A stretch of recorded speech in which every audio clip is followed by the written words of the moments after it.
Hi, hello. So, I'm Alicia.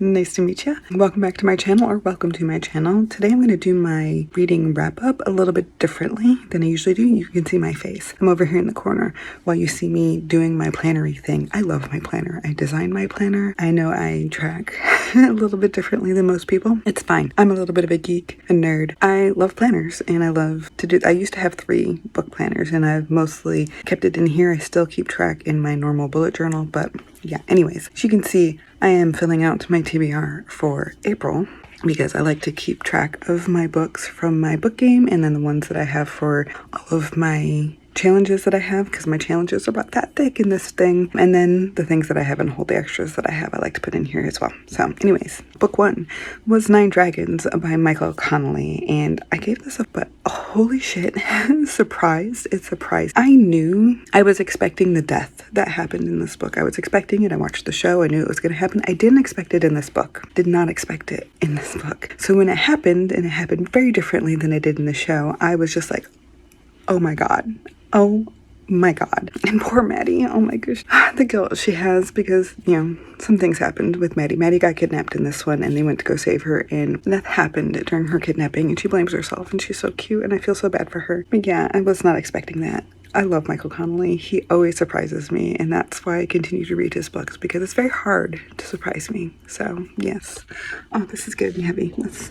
Okay. 2 was Midnight Ruin by Katie Robert. I was supposed to read this a couple months ago for a challenge, so I finally got to check off the challenge, but I gave this 4 stars. I usually like Katie Robert. I think she does really good romantic relationships in her books, and this was an interesting throuple. She's done this a couple times. I like that she does polyamory, and she does it well. She doesn't just do it for the sake of having a whole bunch of men and a woman. She actually has connections between all of them, so it's not like 2 men and a woman. It's all 3 of them together, doing things together, and I like that. The sexual tension in this was great. Cersei, I'm wondering what's going on with her. There's been this long going arc of a villain and the Minotaur, etc., and things are heating up in that realm, and I can't wait to see what happens there. So yes, I'm looking forward to the next book. Book 3 was Mother of Death and Dawn by Carissa Broadbent. Oh my god, I love Carissa Broadbent. I have never given her anything less than a 5 stars. I gave this 5 stars. Finally finished the series, and then ending. I didn't call it, but I kind of did. Like, I was hoping that she was going to go there, and when she did, I was so happy. Oh, poor Ava.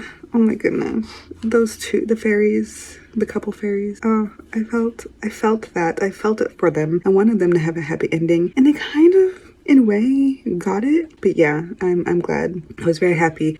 It's a 722 page book. Okay. I am the kind of person who's like, if you can cut anything out, I'm saying cut it out. I could not cut anything out of her books. That's why I like her books so much as an editor, because it's very hard for me to like not want to edit things, and I never have to think about what I would edit out of her book when I read her books. So I was yes. It was a yes for me. Next book number 4 for April, was A Touch of Darkness by Scarlett St. Clair. Lots and lots of sex. Now, this is coming from somebody who writes erotica, who writes reverse harem for her job. There was too much sex. Like that, I feel like anytime they wanted tension, it was sex. You know, there's other things that you can do with it. Now, sometimes it's good. I do like a good sex scene because it gives characterization, when it develops a relationship and those kinds of things. And sometimes it did that, but sometimes it was just sex. And I was like, But there was a lot of fun tension. There was a decent story. But again, too much sex. I don't think I'm going to continue the series. It was one of my 25 for 2025s. And yeah, I'm not interested. There's another book of hers I'm going to read because I was like half listening to it. My mom was listening to it. But again, I had the issue of a lot of sex, so we'll see how I feel in May, in the end of May, I guess in the beginning of June when I review it for you guys, how I feel about that one. So, okay. Book 5 was Ruthless Vows by Rebecca Ross. I'm trying to finish series this year, so I finished that one. It's a duology. Finished it. I enjoyed it quite a bit. I gave it 4 stars. I think I gave the first one 4.5 stars. It was a fun ending, and I really enjoyed the development of the gods because they got more personalities in this. They got more page time. Of course, the one guy's pretty freaking evil. I did not enjoy him, but I enjoyed what happened to him. I was okay with what happened to him at the end. So, good ending. Her poor brother at the end of that, and his love interest. Oh my god. But it makes a good book when you lose people who are important. And I know that sounds terrible, but if there's no risk, what the fuck's the point? Like, you know, if we know everybody's gonna be safe, read a romance. If you want everybody to safe, read a romance. But if you don't, and you want to read romantasy, expect some people to die. And I am glad she went there. I'm glad she went there. I feel really, really bad because I felt something for it. But, you know, anyways. My next book was The Bride Test by Helen Huang.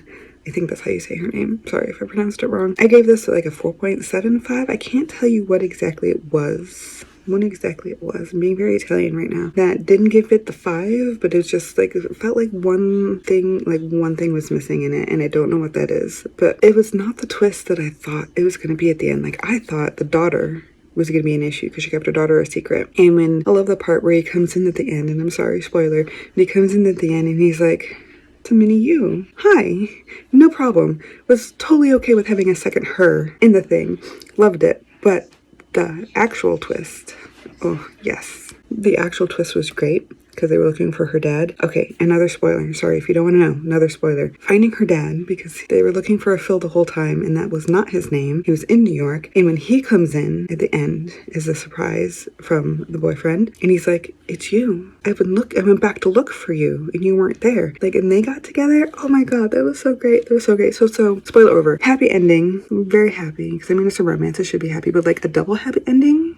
Yes, if you like good happy ending romances, if you like attention, if you like intelligently written stories, if you like portrayals of different types of people. Like, this was a neurodivergent story. That's why I read it. It was for a challenge, and I'm glad I read it. I've read her other book. Read her books. She's great at this. Anyways, sorry, rambling. Book 7 was Beg, Borrow, and Steal by Sarah Adams, and I gave this 5 stars. This was a nice, slow build of an enemies to lovers, and I really like how early on it's showing that the tension that they had with each other, like their bickering and their competition and getting each other all the time, was really their connection because they got to be real with each other. You didn't have to be nice to each other. You could be your real, genuine self, and they liked that about each other, and I really love that. In the closet scene, the closet scene was great. Their combative nature in general was just fire. It was fire. I loved it. Yes, recommend. I always recommend Sarah Adams. She's an autobiography author for me. She's a favorite author. I will always recommend her books, so please check her out. Okay, book number 8 was Court of Frost and Starlight by Sarah J. Maas, and I hate to say I DNF'd this one.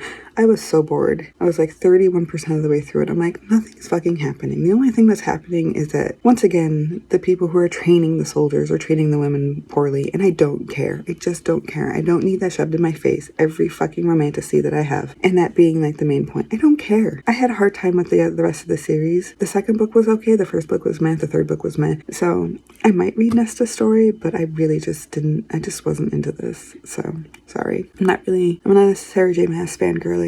She's, I mean, entertaining enough sometimes, but she's not my thing. So don't hate on me for it, but that's my opinion. Okay. So my next book was my read-along book, which was Blood Beneath the Snow by Alexandra Kennington. And this was a decent debut. There was some issues, which I talked about in my read-along, like the repetition. It just, not only in word choice, which is a really big trigger for me, but also in the pacing. Like, it was really, really, really slow. And then all of a sudden, like, all of this shit happened at once. I did like the twist. The twist I was not expecting whatsoever at the end. Like, holy fuck. And I do want to see what happens in the next one. So she did her job well, but there was some debut issues, just learning how to write properly. And I think, I hate to be this person because I'm an editor, but an editor really needs to catch these things for their authors. Authors are too close to their stories, and I know there might be some give and take with stuff, but like the little things like repetition and the big things like pacing should be really easy for editor to be like, hey, so this is how this should work. Here's how we can fix it.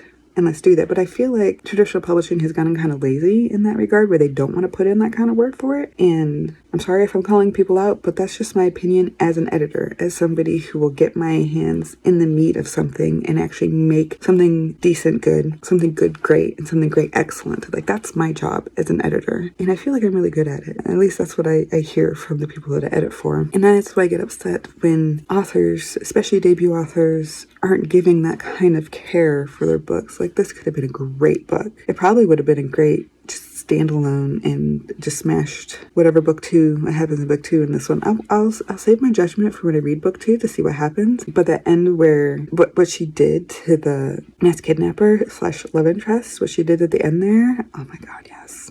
I can't wait to see what happens with those two. Okay, next book. Book number 10 is Fix Her Up by Tessa Bailey. I've read one Tessa Bailey before. I wasn't that impressed by it. This one was okay. It was cute. And it was sweet, and it was a lot of steamy sex again. And I kind of get it for the development of the main characters, one who's like just been a sex god for all these girls as a famous baseball player, the other one who's a virgin. Like, I get that dynamic, but I don't know. The back and forth was pretty good. The ending I liked, but I wanted an epilogue.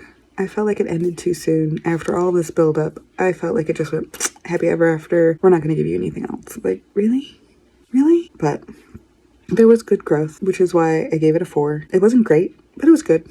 So, yeah. All right, my last book, which I'm counting even though I finished in the first couple days of May, I read the most of it in April, so I'm counting it in April, so don't come after me for that. But that was Ruin and Rising by Leigh Bardugo, finishing another series. This one that I started a long time ago because I was working at Frontier Medicine at the time, so like 2 years ago, 3 years ago, two. The first book I read in a day, with my eyeballs, no less. This one took me a little while because book 2 fucked me up. There was so much tension in this, and it just it kept going, it kept going, it kept going, and again, nothing that I could really cut out of this. I hated being reminded of Mel's indiscretions because I was really mad at him in book 2 for that. Like, that was my main issue with book 2. But yay for the happy ending. That ending was so fucking cute. Oh my god. I mean, it was also really sad. Like, don't get me wrong, a lot of shit happened. A lot of death, a lot of dismemberment, a lot of blood, and yada yada. But for our main 2 characters, I was very happy at the ending because they deserved it. They deserved it. Okay. Let's talk about my stats a little bit. I read 11 books, which is a little bit low for me in general, but I am up in New York, obviously from the background, taking care of my mom after her surgery. So like, I'm doing things. I have other things going on in the background work-wise, but that's beyond the point. I can't talk about it yet. I read 4,310 pages, which is not bad. Usually I'm in the 5,000 range, but I'll take it. I'll take it. And then I read 4 days, 14 hours, 31 minutes, and 31 seconds. Weird. Which is about 110 hours altogether. And remember, I read 1.75 speed, so take that with a grain of salt. I read 1 physical book, and I read 10 audiobooks, which is my usual. I'm an audiobook girly. My best book of the month was Mother of Death and Dawn by Carissa Broadbent, because, I mean, it was everything I wanted. It was everything I wanted. But it was close second was Ruin and Rising, because that was also a really good book. It took me a little bit longer to get through because I had the anxiety that it wasn't going to end happily, so yes. My worst book of the month, can you guess? It was my Sarah J. Maas book, but the Starlight is something, A Court of Frost and Starlight was my worst because I DNF'd it, so it gets that spot. Anyway, my stats, however, I read 6 fantasy, 4 romance, and 1 thriller. So you see my little thing there. It's really cute. I love them. And then I had 3 5-star reads, 5 4-star reads, 2 3-star reads, and 1 DNF. So I love my little things there. And now I'm going to fill out my pixels, which I just really like. I used all green this time. It's just a fun kind of artistic representation of the books I read. So when I look back at it, it's kind of like a patchwork quilt of all the books. And I don't know, I think it's fun. I like seeing patterns. I like being creative in that way without having to do too much work to be creative, because I don't have too much time to be creative outside of my job. So yeah. Anyways, let me know how your reading went in April. Check out my TBR game, my Bookish Gauntlet for May, and I will see you guys next time. Thank you so much for being here. If you made it here, put down a little star emoji in the comments below. Okay, see you next time. Bye!